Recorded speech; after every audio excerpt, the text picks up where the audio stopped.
Under current trends, experts predict that by 2020, some 50 million girls will be married before they reach their 15th birthdays. Here are 3 things to know about the practice of child marriage and why it matters to U.S. foreign policy.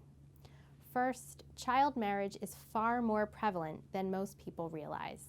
The number of women married as children is staggering. The United Nations estimates that 1 in 3 women aged 20 to 24, about 70 million, was married under the age of 18. Many of these women are far younger than 18 at the time of their marriage. Nearly 5 million girls are married under the age of 15 every year, or about 13,000 every day. Some are married as young as 8 or 9 years old. This practice occurs across regions, cultures, and religions.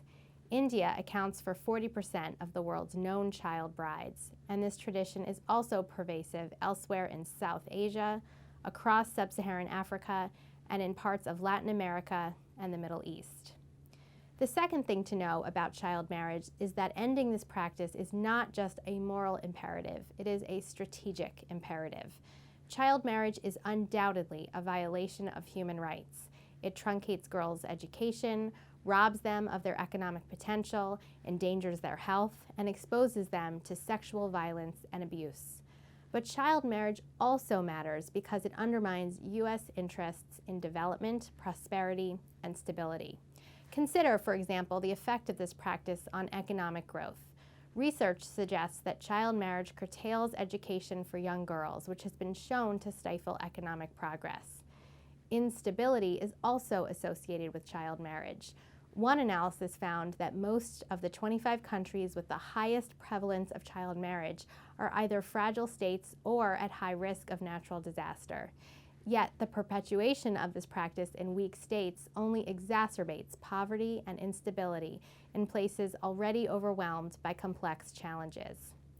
The third thing to know about child marriage is that lawmakers recently elevated this issue on the U.S. foreign policy agenda.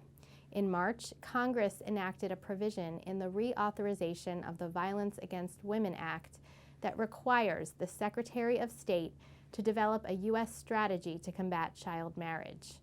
As the Obama administration and Congress work together to develop and fund this strategy in a time of fiscal austerity, policymakers would do well to remember that the success of U.S. efforts to foster development, prosperity, and stability will grow if this persistent practice comes to an end.